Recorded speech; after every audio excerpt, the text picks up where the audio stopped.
Hello, I'm Emma Williams. I'm the founder of Matthew's Friends, and I'm also Matthew's mum. Hello, I'm Sue Wood. I'm a dietitian for Matthew's Friends, and I work with children and adults. And today we are going to be looking about portion control. Now, Sue, the reason I brought you in today is that we get quite a few queries on the helpline, and especially for those on a modified diet, because some people think that if they're taking away the carbohydrate, they have to replace it with more protein. Right. And unless it's very prescriptive, like the really sort of classical ketogenic diet or MCT diet, then they get a little bit confused on the portions and how much they need to give and is it enough fat. So I just was hoping that you kind of talk us through some rough guidelines today about giving some people some advice on the portions they need to be looking at. Yes, I think the whole issue with protein is a really difficult one. Yeah. Because to start with, the main thing that you need to focus on is getting that carbohydrate controlled. Yeah. And that's really the cornerstone of ketogenic therapy, is controlling that carbohydrate. Yeah, definitely. Because unless you control that, you're not going to get the switch over towards ketosis. Yeah. The next step on from controlling the carbohydrate is really controlling the fat, or not controlling the fat, but having enough fat. Yeah. Because you're taking away that carbohydrate fuel, you've got to put some other fuel back in. It's quite funny sometimes because some of the families think that they're giving enough fat, but actually, I know when you've calculated it out and you're saying that actually you need a bit more. Yeah, and it is really hard to gauge it. And I know with a lot of guidance for modified ketogenic diets, it's just generous amounts of fats, but how much fat is enough? Yeah. And you have to feel your way in lots of situations. So I think this is where it's important to sort of nail the carbohydrate as the first step. And then you try and just really get that fat coming in. And then as you're monitoring from week to week and feeding back to your team about maybe any weight changes, that sort of thing, how the seizures are going. And then you can be helped maybe to make some adjustments to the fat. Because that's really gauging, that's controlling the amount of fuel and will influence the ketosis to a certain extent. And you mentioned about the protein portions. I mean, in a way, that's probably the third line thing to start fiddling with. And so to start with, you would just have what you would consider normal portions. So that is not weighing, not measuring, but really just having what you would ordinarily have. And so if you would normally have had 2 eggs for a meal, carry on having 2 eggs for a meal. If you'd normally have a chicken breast, carry on having chicken breast. You don't have to have 3. Yeah, I think that's the big thing. All of a sudden you find, I know there was one particular family I went to and they were having problems getting ketosis. And when I actually looked at how much protein, they were like giving free chicken drumsticks because their idea of free protein was like replacing the carbohydrates. Yeah. So, the little lad had access to the fridge at all times and mum was forever roasting chicken and things. And the difficulty with that is that if you replace the lost carbohydrate or that lost carbohydrate fuel with protein, you're not going to get that same ketotic effect. So can I add a bit more oil or mayo to my meal? Or do I need to include some avocado with my salad to bring in some fats? Or, am I needing to include nuts with my snack? Or add a bit of Philly cheese to the salad, whatever, but you're needing to bring in more fats if you're hungry, rather than reaching for another chicken leg. Yeah. Or another piece of steak, or anything else like that. So really, the fats are the fats and oils in whatever shape or form you like having them. Are really, really important. We've got some salad here. Yeah. And what's been prepared here? All this salad on this plate is 5 grams. 5 grams of carbohydrate. 5 grams of carbohydrate in total. So, but interestingly enough, each portion is 0.7 grams of carb. Yeah. And it's quite interesting to see that you can get that much spinach for 0.7, but you can only get that much carrot for 0.7. Yeah.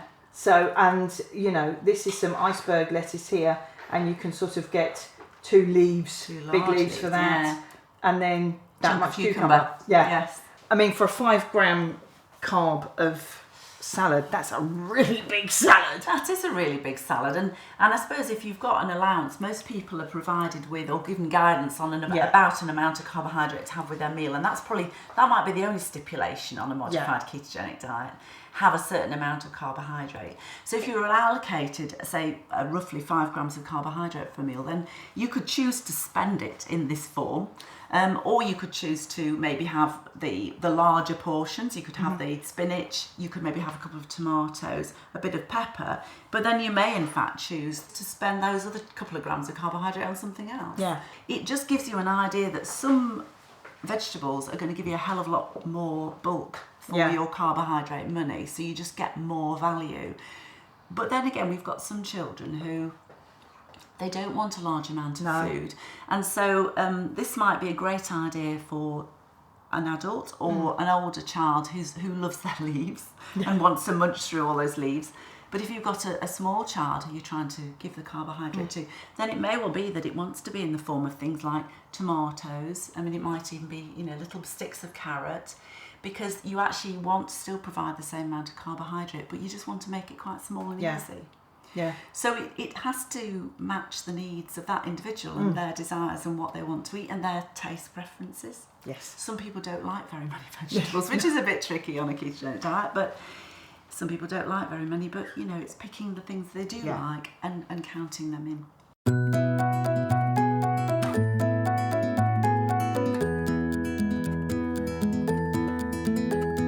Moving on to the proteins. This is where it gets a little bit confusing. Like you said, you've already touched on if you normally have 2 eggs, we've got 2 hard-boiled eggs there. Yes. So interestingly enough, we've got 2 portions of cheese here, and it's the same size cheese that we've got here. So they're equal amounts, but it looks a lot more when it's grated. Yes, it does. It goes a lot further, doesn't it? It does. Yes. It goes a lot further. So would this be, looking at it just as a lump, would that sort of be an average portion of cheese for an adult? That might be an average portion of cheese, and probably grating it would make it go further. And I think that probably the message is, if you would normally have that amount, carry on having that amount. And I would suggest that at a meal you don't need necessarily egg and cheese and ham and a bit of tuna on the side. Okay. You might just need to have some ham, and you might include half a hard-boiled egg or something like that, or even a hard-boiled egg, but not excessive amounts, because what you're really trying to get your food fuel from is actually from your fats and oils. Yeah. So really moderate. And if we're talking about cooked items, maybe just a chicken breast or a piece of fish about the size of your palm. Now, if we're talking about a child, it's the size of a child's palm. Yeah. Or if you're talking about a grown-up, it's the size of their palm, So the bigger the hands you've got, the luckier you are. The more you can get. Marvellous. That's right. So it is about moderation, really, in the protein, because as you go further on down the line and you're trying to get some finer control over the ketogenic therapy to manage the seizures and try and get the balance, really large portions are not going to help, probably, in terms of the weight balance and management and the control of the seizures. But it is a case you just have to navigate. You're going to be helped to navigate this by your team, so you just have to. Well, it's all the fine-tuning process, really. Fine-tuning is absolutely crucial. Try not to get too worried in the beginning. You'll have support as you go along. No. It's a learning curve. Absolutely. For all of us, really. I remember going through it. I thought I'd never get the hang of it in the start. Yeah. So those are the proteins. Moving on to proteiny foods. Yeah. Moving on to the fat side of things. Yes. Because this is where also the confusion is. Like I said earlier, it's one of those where people think they're giving enough fat or a lot of fat, but actually we're finding that some of those families on modified diets aren't giving a lot of fat, because thankfully, contrary to popular belief, we don't actually eat as much fat as we think we do. But that's right. It's one of those where some guidance is always needed with this. My big question is nuts. Yes. And because I can quite happily munch my way through these, but they do have carbohydrates in, and we do have to be careful. They have protein and carbohydrate. I mean, they sort of sit in between all these, actually. They're almost sitting in the middle, because they're almost they're a complete package, and they've got some protein, some fat, and some carbohydrate. But yes, they are very easy to eat, and in a lot of ways they're really quite useful. Yeah. Not for small children, of course, where you would want to grind them up or use nut butters and things. But for older individuals, or in snacks and things, and ground up in flours, that sort of thing, they're really, really useful.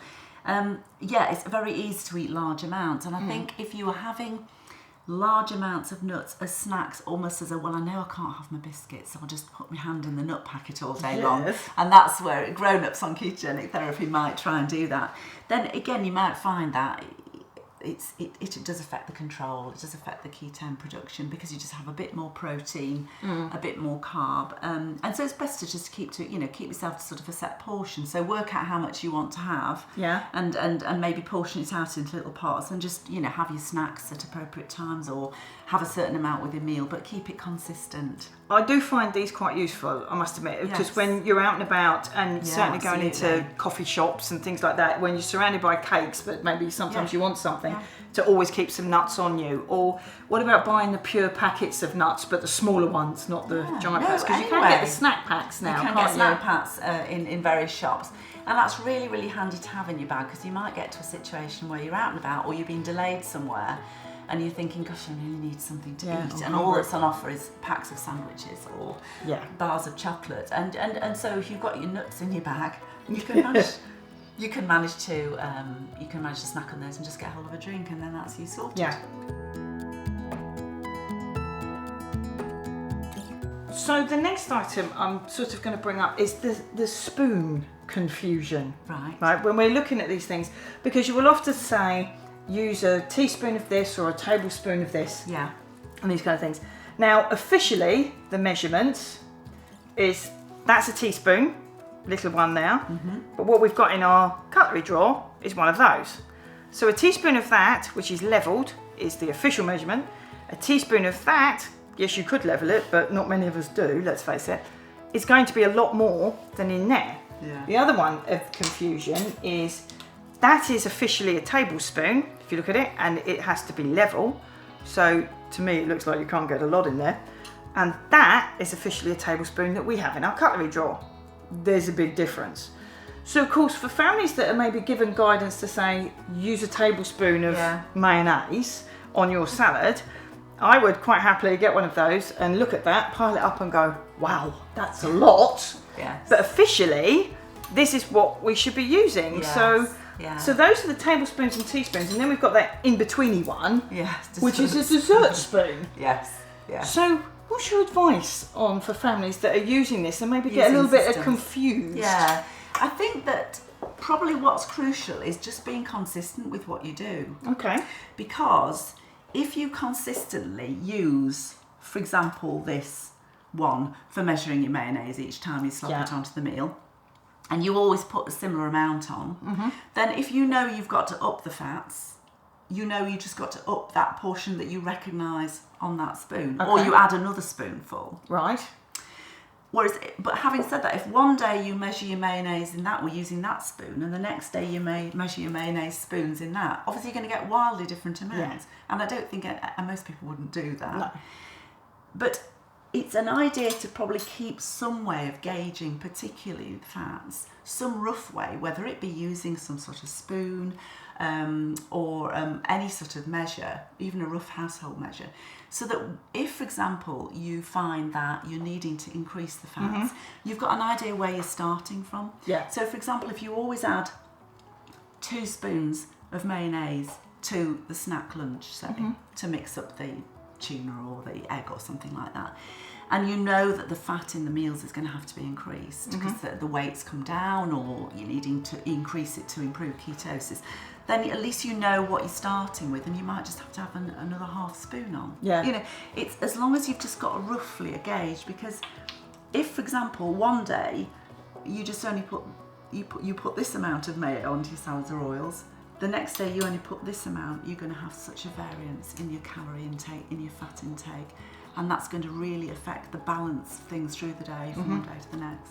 So it's just getting a feel for consistency, really. Yeah, so there's no real wrong way of doing it, because a lot of families are worried that we get phone calls going, oh, I've done it wrong, I've used this or I haven't used that. So there's no wrong way, it's just getting a feel for it.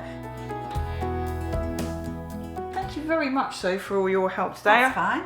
Hope that's cleared some confusion up for you guys. If there's anything else we can do, obviously don't hesitate to contact us, and stay tuned, and we'll see you again very soon.